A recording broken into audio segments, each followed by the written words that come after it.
అందరికీ నమస్కారం. నేను అన్నపూర్ణ ఫోటో స్టూడియో అలాగే ఓ పెట్ట కథ డైరెక్ట్ చేశాను. ఓ పెట్ట కథ మీ అందరికీ చాలామందికి తెలిసే ఉంటుందని అనుకుంటున్నాను.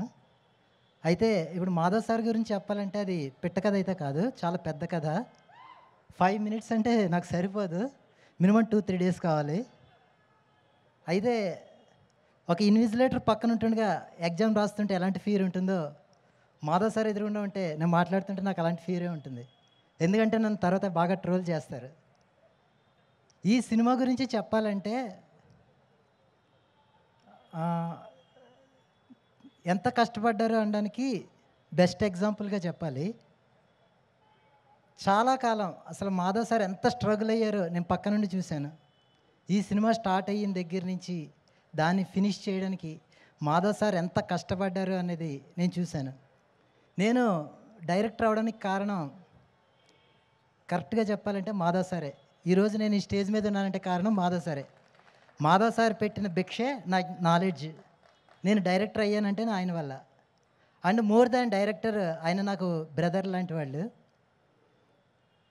ఈ సినిమాకి సంబంధించి ఒక స్టేజ్లో ఈ సినిమా ఒక ప్రొడ్యూసర్ వల్ల ఆగిపోయింది. అంటే ఆల్మోస్ట్ అది ఆగిపోయింది కరోనాకు ముందు.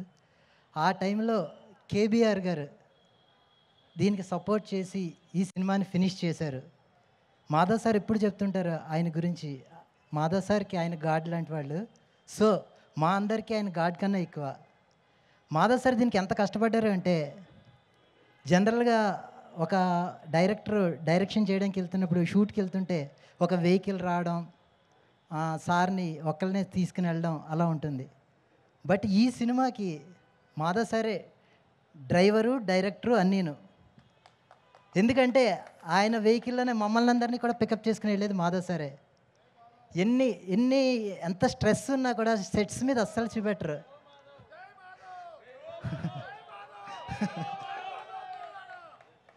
స్టేజ్ కిందకి దిగిన తర్వాత నేను కూడా మీలాగా అరుస్తానండి. అయితే అసలు ఆయన ఎంత కష్టపడినా సరే స్ట్రెస్ మాత్రం ఎప్పుడు సెట్స్ మీద అస్సలు చూపెట్టరు. నేనైతే చిన్న ఏదైనా సెట్లో అయినా చిన్న ప్రాబ్లం వచ్చినా ఆ స్ట్రెస్ నా మీద పడి, నా ఇరిటేషన్ మా లావణ్య, చైతన్య, మిహిరా వీళ్ళందరూ చూసే ఉంటారు సెట్స్లో. బట్ మా మాధవ్ సార్, అదిగో సిరి అని వెనకాల ఉంది ఆ అమ్మాయి, వీళ్ళందరూ చూసే ఉంటారు సెట్స్లో. బట్ మాధవ్ సార్ ఎంత ప్రాబ్లం వచ్చినా ఆ సెట్స్ని ఎంత జోవియల్గా ఉంటారంటే, ఎంత లైట్ తీసుకుని ఆర్టిస్ట్ మీద వాళ్ళ ప్రెషర్ పడనివ్వకుండా దాని ఆయన అసలు ఆయన మమ్మల్ని అందరినీ చీరప్ చేస్తూ, ఇంకా నేను స్టార్ట్ చేశానంటే అది అలా అవుతూనే ఉంటుంది. మాధవ్ సార్ గురించి చెప్పడం అయితే నేను స్టాప్ చేయలేరు ఎవరు. ఎందుకంటే నాకు మోర్ దెన్ బ్రదర్. సార్ ఒక్కసారి మీరు స్టేజ్ మీదకి రండి సార్ ప్లీజ్. సార్ ఒకసారి రండి, ఒక్క నిమిషం. ఎలాగ టైం ఉంది సార్, ఒక్క నిమిషం.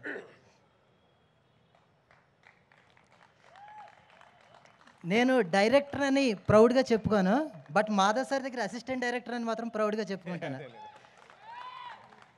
ఈ సినిమాలో ప్రతి నిమిషం, ప్రతి క్షణం మాధవ్ సార్ నేను పక్కనే ఉండి చూశాను. నేను ఆ మాధవ్ సార్ గురించి చెప్పడం స్టార్ట్ చేస్తే నా ఎమోషన్ కంట్రోల్ చేసుకోలేను. Thank you so much sir. అలాగే మేమందరం కూడా థ్యాంక్స్ చెప్పుకోవాల్సింది కేబీఆర్ సార్ గురించి. ఈ నేనెక్కడున్నా అనే సినిమా ఉంది అంటే ఈరోజు నేను ఇక్కడున్నా అన్నా కూడా కేబీఆర్ గారే.